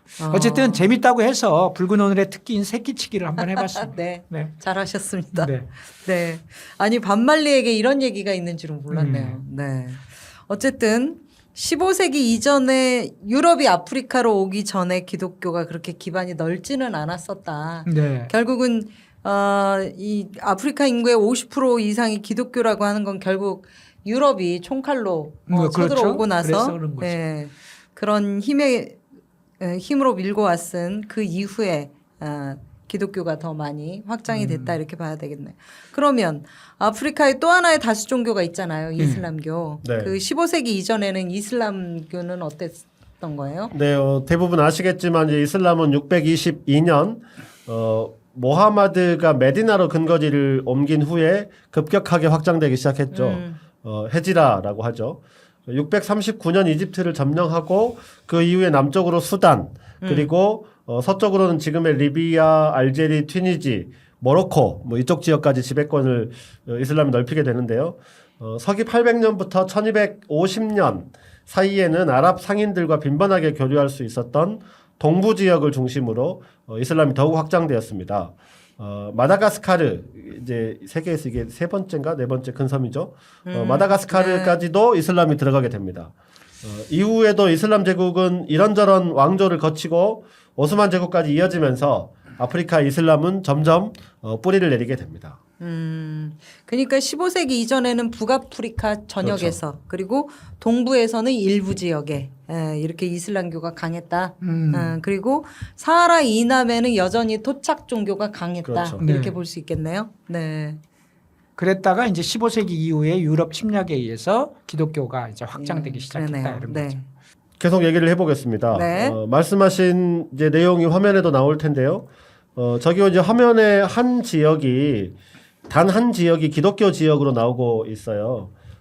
저기 약간 불구스레한 지역이에요. 예, 분홍색처럼 오른쪽 보이네요. 동쪽에 네. 예, 저기가 이제 에티오피아 지역인데요. 그러네. 그러다가 이제 15세기 이후에 기독교가 유럽인들에 의해 전래되고 또 그 이후 전체 아프리카 지역이 식민지가 되면서 기독교 지역이 확 넓어집니다. 저 이제 위에서 보았던 지도가 한 번 더 나오는데요. 현재는 대체적으로 이제 사하라 사막을 기준으로 여러 가지 기준이에요. 사하라 사막이 사하라 사막을 기준으로 사하라 북쪽은 이슬람교, 사하라 남쪽은 기독교가 절대 다수를 차지하고 있는 것을 볼 수 있습니다.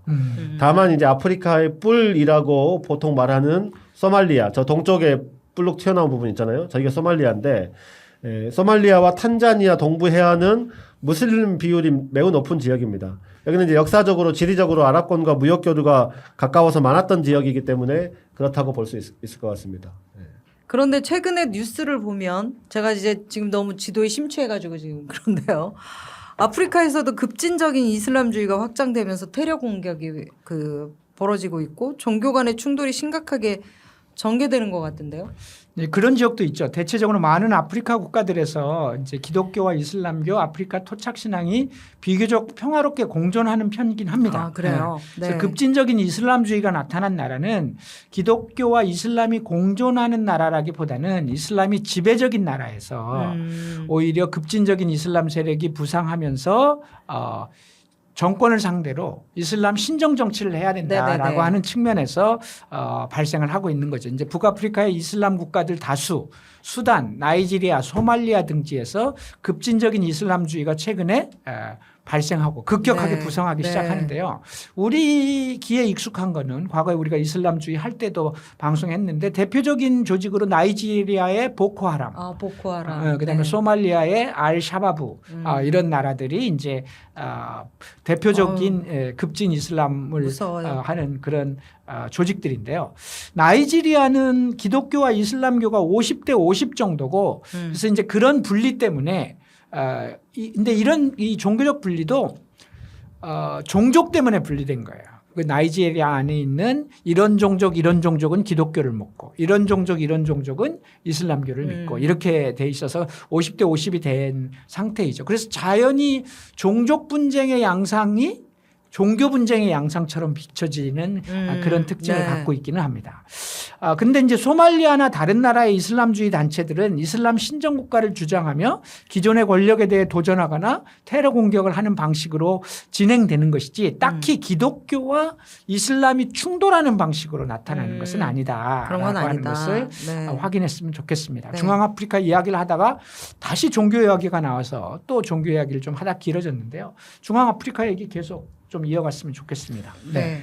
네, 다시 지도를 볼까요? 아프리카에서 중앙 아프리카라고 하면 대략 지금의 나라 분포로 볼 때 이제 중앙 아프리카 공화국, 그다음에 콩고라는 이름의 나라가 두 개가 있어요. 두 개의 콩고 공화국, 카메룬, 가봉을 아우르는 지역이라고 할 수 있습니다. 이 지역을 근거지로 한 민족 중에서 우리 귀에 익숙한 아프리카 민족이 하나 있는데 바로 피그미족입니다. 이제 피그미족을 특별히 언급하는 이유는 피그미족이 갖고 있는 문화적 전통과 공동체 생활이 아프리카 전체를 이해하는데 꼭 필요하기 때문에 언급을 네. 하는 건데요. 우리는 이 사람들 키가 매우 작은 종족이다라고만 보통 알고 있습니다. 그렇죠. 네. 성인 남성의 키가 150cm를 넘지 않는다 이렇게 알려져 있는데요. 중앙 아프리카의 피그미족은 남부 아프리카의 산족과 코이코이족 그리고 탄자니아의 하자족과 함께 나란히 아프리카에서 가장 오래된 민족이라고 합니다. 그러니까 오늘날 피그미족은 사실 이 종족 자체가 멸종 위기라고 할 정도로 줄어들었는데요. 이것은 어떤 외부적인 문화도 거부하고 밀림 속에서 생활하는 이 사람들의 이제 생활 공동체가 한편으로는 개발 또 한편으로는 기후이기 때문에 파괴되고 있기 때문에 그렇다고 합니다. 현재 피그미족은 약 15만 명 정도가 남아있는 것으로 아이고. 이렇게 파악되고 있는데요. 이 인구조차 현재 추세를 보면 얼마나 유지될지 짐작하기가 쉽지 않다 이렇게 좀 얘기할 수 있을 것 같습니다. 피그미족은 매우 평화적인 민족으로 알려져 있습니다. 이 사람들의 말에는 아예 전쟁, 투쟁 이런 것을 뜻하는 단어 자체가 없다 그래요. 아 진짜? 네, 네. 그러니까 춤과 노래 또 그들 나름의 종교적 제의를 유지하는 민족인데 재산을 축적하지 않습니다. 이들이 또 아이를 공동으로 양육합니다. 젖도 공동으로 먹인다고 합니다. 공동체 생활 방식을 고집하고 있는 거죠. 그러니까 중앙 아프리카 국가들이 이들을 소위 말해서 문명으로 개화시키기 위해 온갖 시도를 했지만 피그미족은 결코 여기에 응답하지 않고 살아가고 있다. 이렇게 야, 소개드릴 수 완전한 있습니다. 공동체 그러니까 민족이네요. 이제 이 피그미족을 특별히 나경채 동지 사무국장이 이제 언급한 것도 그런데 피그미족의 사례에서 우리는 아프리카의 의미를 찾아봐야 한다. 저는 그렇게 생각을 하거든요. 네. 순진하고 무고한 민족입니다. 네. 이제 근데 순진하고 무고한 것을 우리는 뭐라고 평가해요? 야만인, 문명화되지 않은 이런 형용사로 사실 또 이해하기도 하잖아요. 네. 근데 그 결코 열등함과 같은 의미가 아닌데 순진하고 무고함을 열등함으로 대치시키는 경향성이 서구에는 또 있는 거죠. 비그미족은 바로 아프리카의 순수한 모습을 상징하는 것이라고 할 수 있고 유럽 각국이 아프리카를 미개한 땅이라고 또는 개화가 필요한 지역이라고 이야기하면서 이곳에 진출할 때 아프리카의 민족들은 피그미족뿐만 아니라 대체적으로 이렇게 살았습니다. 네. 문명이라는 이름으로 아프리카가 유린된 거고 개화라는 이름으로 유린됐고 이 과정에서 숱한 민족들이 자신의 것을 지키려다가 노예가 되었고 학살되었던 것이 바로 아프리카의 역사였다. 이제 그런 측면에서 피그미족 얘기를 하게 된 거고요. 어쨌든 우리는 아프리카에 대한 시선을 교정해야 합니다. 정확하게 개화, 문명이라는 게 뭐냐. 제가 고등학교 다닐 때 교회에서 전도사님한테 한번 뒤지게 혼난 적이 있는데요. 위원장님. 아프리카의 기독교를 선교하는 것이 옳으냐라고 하는 논쟁이었어요. 옳지 않다. 저는 이제 이렇게 얘기를 한 거죠. 위원장님 안 된다 이렇게. 그러니까 그들은 자신들의 종교를 통해 이미 영혼의 안정과 평화를 누리고 있는데 기독교 신앙을 억지로 갖게 하겠다고 하는 게 과연 맞냐. 기독교를 통한 신앙이 아니면 구원받을 수 없다라고 하는 게 맞냐. 그런 측면에서 나는 이미 기독교를 받아들인 신자이기 때문에 괜찮지만 기독교를 모르면 죄이고 그걸 알게 하기 위해 총과 칼로 혹은 돈으로 그들의 평화로운 종교 공동체를 파괴하는 것이 과연 기독교의 하나님의 뜻이냐 뭐 이런 논쟁을 한 적이 있었어요. 위원장이 그렇게 얘기하셨다고요? 고등학교 때. 그렇게 반대하셨다고? 엄청 똑똑하셨네요. 똑똑한 게 아니고 그냥 상식이지. 아니 요즘에도 보면 그 예수 믿고 구원받으세요 이러잖아요. 그렇죠. 상식이지만은 혼은 또 날만 하죠 교회에서는. 그러니까 그렇지. 교회 집단에서는 예수님을 믿기 위해서 포교하는 것을 가장 중요한 선으로 그런 거죠. 생각했는데 네. 거기다가 대고 그렇게 비판적인 그렇죠. 주장을 하셨으니까 이게 참 쉽지 않았겠네요. 특히 우리나라는 약간 좀 배타적인 그런 성격이 좀 강한 것 같아요. 하여튼 뭐 제가 이런 얘기를 한 거는 아프리카에 대한 우리의 서구화된 시각 이런 걸 털고 아프리카 역사, 문화, 종교 이런 것들을 좀 폭넓은 시선에서 이야기해보자는 뜻으로 얘기한 걸로 이해해 주셨으면 좋겠습니다. 저도 이제 이 대목에서 확인하고 갔으면 하는 점이 하나 있는데요. 우리가 알고 있는 아프리카는 아까 제가 뭐 빤스 뭐 이런 이야기도 했지만 거의 이제 뭐 반벌거숭이로 춤추고 종교의식을 이상하게 행하고 충분한 문화생활도 없는 야만의 땅, 종족들끼리 어울려 사는 미개한 대륙. 사실 이런 이미지가 지배적으로 있잖아요. 아니 그러니까 이게 우리가 그들의 문화와 생활성을 이해하지 못해서 그런 야만으로 보는 거예요. 그렇죠. 그렇게 더운 나라에서 우리 옷 입고 다니겠어요? 저는 지금도 우리나라 날씨면 옷을 다 벗어야 된다고 생각하는데. 그러니까 이렇게 해서 그렇지 생각해 볼 않겠어요? 수 있을 것 같아요. 아마도 조선 말의 서양 사람들이 우리나라에 배를 타고 처음에 왔을 때 이렇게 생각하지 않았을까. 이 서양 것들이 우리에게 정치 질서가 있고 언어와 글자가 있고 문명이 있다. 또 백성을 위하는 정치가 있고 사회 제도가 있고 경제 수준이 매우 높다. 이렇게 생각했겠냐고요. 맞아요. 그러니까 아프리카 또한 어느 지역에서는 체계적인 정치와 사회 제도를 갖는 왕조가 있고 또 어느 지역은 공동체를 통한 종교와 문화 양식이 있었던 엄연히 문명화된 그러니까 서구 방식으로는 재단할 수 없는 삶이 존재하고 있었다는 것 이것을 분명하게 좀 인식할 필요가 있다는 생각입니다. 네. 오늘 이 관점에 관한 얘기를 굉장히 강조하면서 여러 번 얘기를 한 하는 말씀만 거죠. 더 드리면 이런 말이 있더라고요. 아프리카는 전쟁 중입니다. 이게 맞는 말이에요. 아프리카는 너무나 평화롭습니다. 이것도 맞는 말이에요. 이 말을 하는 사람은 아프리카라는 곳은 없어요.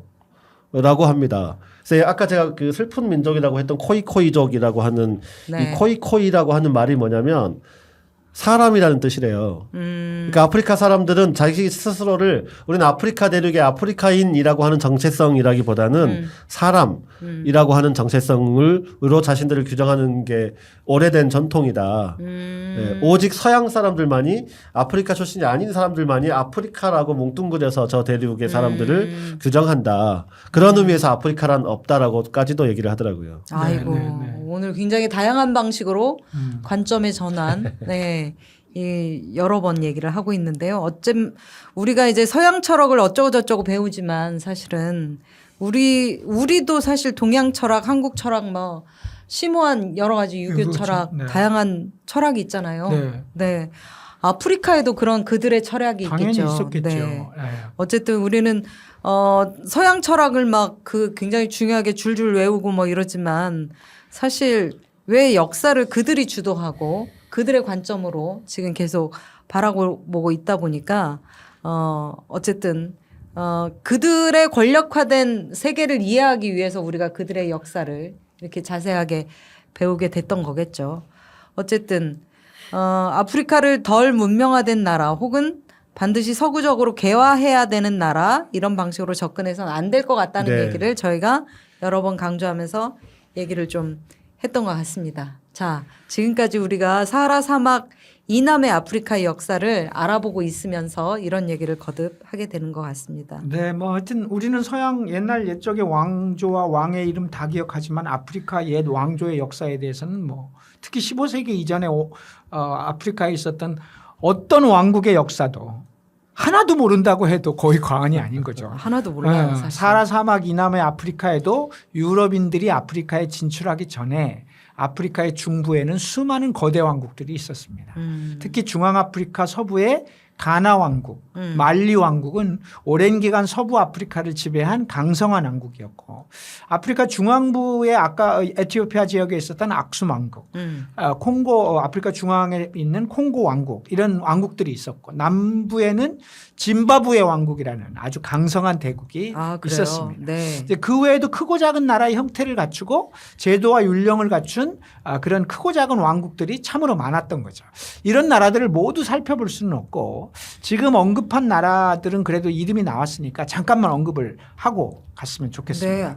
지금 말씀하신 나라들은 대체로 지금도 현재 아프리카에 있는 나라들 아닌가요? 그렇죠. 그러니까 네. 이름은 같은데요. 그 왕국들이 지금까지 이어진 건 아니고요. 지금의 네. 가나, 말리, 짐바브웨라는 이름은 바로 그 옛날 아프리카 대륙에서 수세기를 지배한 거대 왕국의 이름을 가져온 이어받은 거예요? 거죠. 이어받은. 그 역사, 그 영광이라고 하는 측면에서 받은 거고요.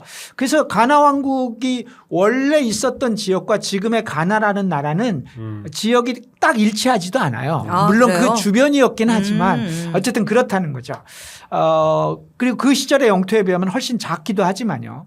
다만 아프리카 대륙의 역사와 문화를 계승하겠다는 의지의 표현이다. 이렇게 이제 볼 수 있겠죠. 가나 왕국은 원래 이름은 와가두 왕국이라고 불렀고요. 근데 이 나라에서는 왕의 호칭이 가나였습니다. 그래요? 그래서 이제 다른 사람들이 부를 때 가나 왕 그걸 부르다가 보니까 이제 이름이 가나 왕국으로 굳어졌다. 이게 이렇게. 칸하고 비슷한 것 같아요. 그럴 수도 있는 것 같아요. 네. 나도 그런 생각을 했는데 네. 그래서 원래 이름은 와가두 왕국이고 다른 나라 사람들이 가나 왕국으로 부르면서 이제 그렇게 굳어졌습니다. 서기 600년부터 1235년까지 대략 600년 동안 존속한 왕국이었고요. 바로 이어진 게 말리 왕국이었는데요. 이후 200년 넘게 서부 아프리카를 지배했던 나라였다. 이렇게 보시면 될 것 같습니다. 물론 이런 거대 왕국이 아니더라도 이 지역에는 베닌 왕국, 콩고 왕국 등 자신의 언어와 문화를 지키는 나라들이 있었습니다. 또 아까 얘기한 짐바브웨 왕국은 반투민족의 일족인 쇼나족이 세운 국가로서 11세기경에 그 국력이 강해지며 그 영토를 동부 해안 전체까지 확장하면서 지금의 모잠비크, 케냐, 탄자니아까지 아우르는 남부 최대의 왕국이었다. 이렇게 역사에 기록이 되어 있습니다. 짐바브웨 왕국은 중국이나 아랍 상인들에게 황금과 구리를 주고 모카와 도자기 등을 받는 그런 무역 거래도 활발히 진행했던 그리고 그 일대의 아프리카의 모든 민족의 삶과 문화에 영향력을 행사했던 왕국이었다 이렇게 말씀드릴 수 있겠습니다. 그렇군요. 네. 그저 아프리카에 있는 가난한 나라 정도로 인식하고 있을지 모르지만 네. 그 먼 옛날 아프리카 지역에서 넓은 영토와 체계적인 정치 사회 수준 높은 문화를 이루던 그런 체제들을 갖춘 나라들이었네요. 네. 네. 세계사를 동등하게 다룬다면 아프리카에서 왕성한 제국을 이루었고 그 나라들의 정치와 사회 제도, 문화 이런 것도 자세히 살펴보면 좋았을 것 같다는 생각이 듭니다. 네. 그렇게 가면 좋은데요. 또 이제 그런데 또 그렇게까지 가기에는 우리가 앞으로 할 이야기가 네. 너무 많기 때문에 이제 이 정도로만 그 이야기는 할 수밖에 없을 것 같지만 한 가지 확인해야 될 것이 있긴 있어요. 지금은 이제 뭐 모두 작은 나라의 이름이 되었고 이들이 지배하던 영토가 갈라져 가지고 수많은 나라들이 다른 이름으로 존재하고 있다는 사실인데요. 이렇게 이 사람들의 역사, 문화가 완전히 실종되고 중단된 이유는 뭐냐? 그 이유가 바로 15세기 아프리카에 등장한 유럽인들의 잔인한 침략 때문이었다라고 네. 하는 점은 이 시점에서 한번 짚고 넘어갈 필요가 있는 것 네. 같습니다. 그렇죠. 그래서 이제 아프리카의 15세기 이전의 역사가 엄연히 존재함에도 불구하고 결국 아프리카의 역사는 늘 유럽과 관계를 맺은 15세기 이후의 역사만을 취급해 왔던 거죠. 네. 그래서 15세기 이전의 이 아프리카의 역사는 거의 세계사에 알려지지 않은 역사가 된 거죠. 네. 이것은 이제 세계사를 서구 중심의 역사로만 봤기 때문에 그래서 서구가 관여한 15세기 이후만 역사가 된 거예요. 따지고 보면. 네. 그래서 이제 많이 아쉽지만 15세기 이전의 아프리카의 역사 우리는 이제 그것이 갖는 또 다른 의미를 좀 기억은 하고 그러나 뒷부분에 할 얘기가 많아서 15세기 이전 역사는 이 정도로 하고 이제 15세기 이후 아프리카 역사로 들어가 보겠습니다. 네. 현대 아프리카는 하나같이 모두 유럽의 식민지를 거치며 탄생한 국가들입니다. 네. 하나같이라고 하는 것은 아시아에서는 예를 들면 지배받은 나라도 있고 안 받은 나라도 있고 뭐 이렇게 설명할 수 그렇죠. 있지만 네.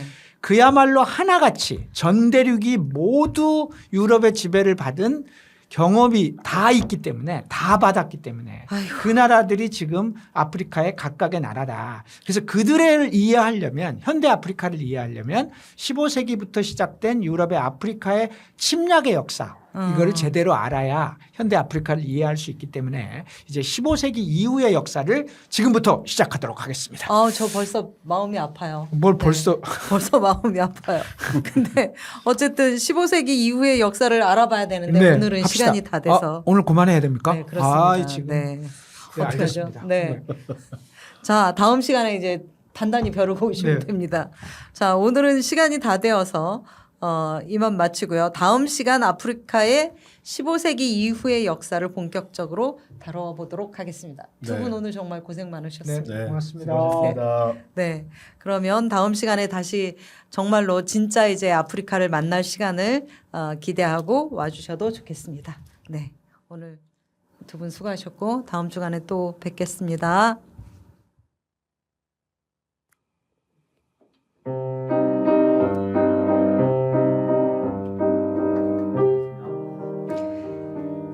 아프리카 전 지역에서 사람의 식량으로 쓰이는 양보다 더 많은 곡식을 유럽의 가축이 먹는다.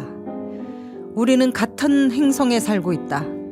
그런데 뉴욕시는 전체 아프리카 대륙의 소비량을 합친 것만큼이나 많은 에너지를 사용한다.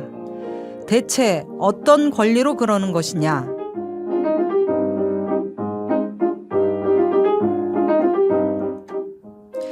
유엔 주재 르완다 대사의 말입니다. 맞습니다. 기후위기에 서구가 목소리를 높이지만 지금까지 탄소 누적 배출량 기준으로는 미국이 24.6%고 EU가 21.7%이지만 아프리카는 전체 대륙이 2.8%에 불과합니다. 아프리카에 대한 지배는 먼 옛날의 이야기가 아니라 지금도 진행되고 있는 이야기입니다. 함께 사는 지구라는 깨달음을 나누는 그런 시간이 되었으면 좋겠습니다. 다음 시간에 뵙겠습니다.